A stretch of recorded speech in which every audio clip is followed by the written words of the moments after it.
Hi, let us read about aspiration. Aspiration of stomach contents into the lungs is a serious complication that may cause pneumonia and result in the following clinical pictures, that is tachycardia, dyspnea, central cyanosis, hypertension, hypotension, and finally death.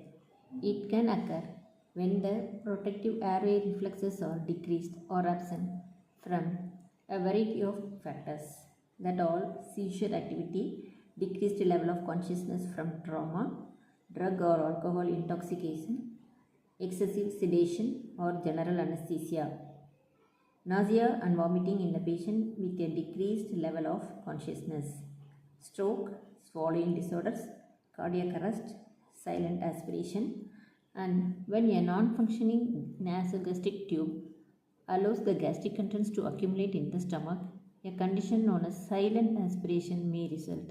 Silent aspiration often occurs unobserved and may be more common than suspected.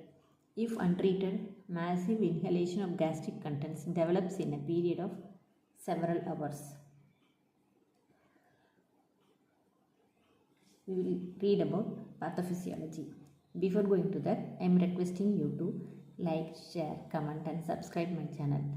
Thank you so much. Pathophysiology. The primary factors responsible for death and complications after aspiration of gastric contents are the volume and character of the aspirated gastric contents. For example, a small localized aspiration from regurgitation can cause pneumonia and acute respiratory distress. A massive aspiration is usually fatal. A full stomach contains solid particles of food. If these are aspirated, the problem then becomes one of mechanical blockage of the airways and secondary infection. During periods of fasting, the stomach contains acidic gastric juice which, if aspirated, may be very destructive to the alveoli and capillaries. Fecal contamination, more likely seen in intestinal obstruction, increases the likelihood of death because the endotoxins produced by intestine organisms may be absorbed systemically, or the thick proteinaceous material found in the intestinal contents may obstruct the airway, leading to atelectasis and secondary bacterial invasion. Aspiration pneumonitis may develop from aspiration of substances with a pH of less than 2.5 and a volume of gastric aspirate greater than 0.3 ml per kilogram of body weight, that is 20 to 25 ml in adult. Aspiration of gastric contents causes a chemical burn of the tracheobronchial tree and pulmonary parenchyma. An inflammatory response occurs. This results in the destruction of alveolar capillary endothelial cells with a consequent outpouring of protein-rich fluids into the intestinal and intra-alveolar spaces. As a result, surfactant is lost, which in turn causes the airways to close and the alveoli to collapse. Finally, the impaired exchange of oxygen and carbon dioxide causes respiratory failure.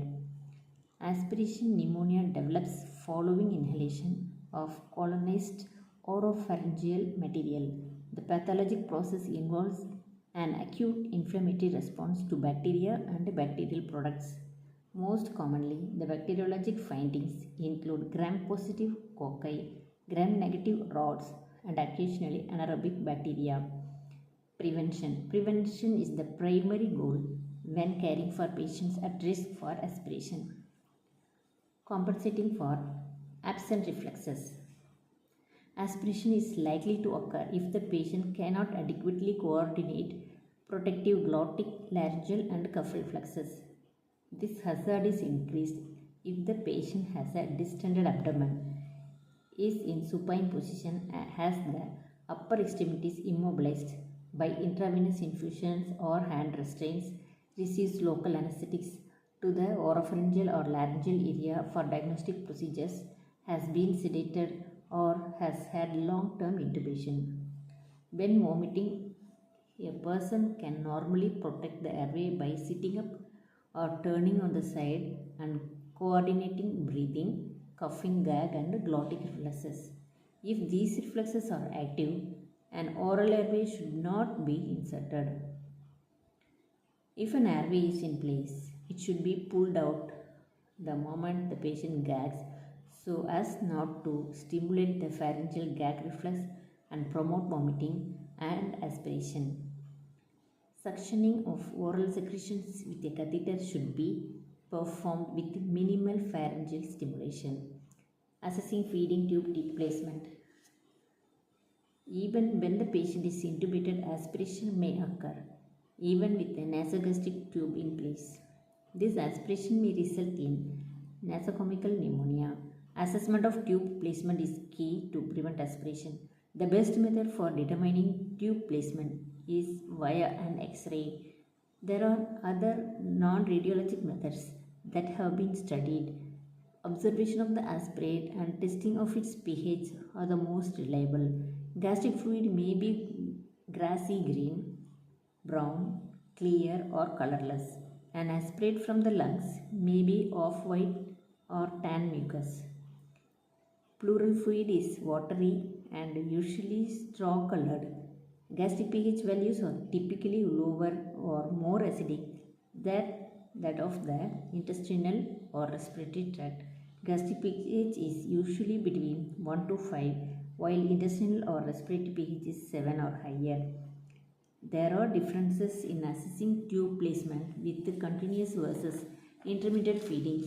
For intermittent feedings with small bore tubes, observation of aspirated contents or pH evaluation should be performed. For continuous feeding, the pH method is not clinically useful due to the infused formula. The patient who is receiving continuous or timed interval tube feedings must be positioned properly. The patient receiving continuous infusion is given small volumes under low pressure in an upright position, which helps to prevent aspiration.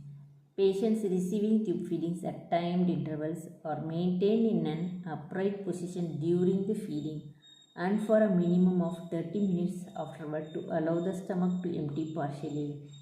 Tube feedings must be given only when it is certain that the feeding tube is positioned correctly in the stomach. Many patients today receive enteral feeding directly into the duodenum through a small bore flexible feeding tube or surgically implanted tube. Feedings are given slowly and regulated by a feeding pump. Correct placement is confirmed by chest X-ray. Identifying delayed stomach emptying. A full stomach may cause aspiration because of increased intragastric or extragastric pressure. The following clinical situations cause a delayed emptying time of the stomach and may contribute to aspiration. Intestinal obstruction, increased gastric secretions in gastroesophageal reflux disease, increased gastric secretions during anxiety, stress or pain, or increased distension because of ileus, ascites, peritonitis, use of opioids and sedatives, severe illness or vaginal delivery. When a feeding tube is present, contents are aspirated, usually every 4 hours, to determine the amount of last feeding left in the stomach, that is residual volume. If more than 50 ml is aspirated, there may be a problem with the delayed emptying, and the next feeding should be delayed or the continuous feeding stopped for a period of time. Managing effects are prolonged intubation. Prolonged endotracheal intubation or tracheostomy can depress the laryngeal and glottic reflexes because of disease. Patients with prolonged tracheostomies are encouraged to phonate and exercise their laryngeal muscles. For patients who have had long-term intubation or tracheostomies, it may be helpful to have a rehabilitation therapist experienced in speech and swallowing disorders work with the patient to assess the swallowing reflex. Thank you.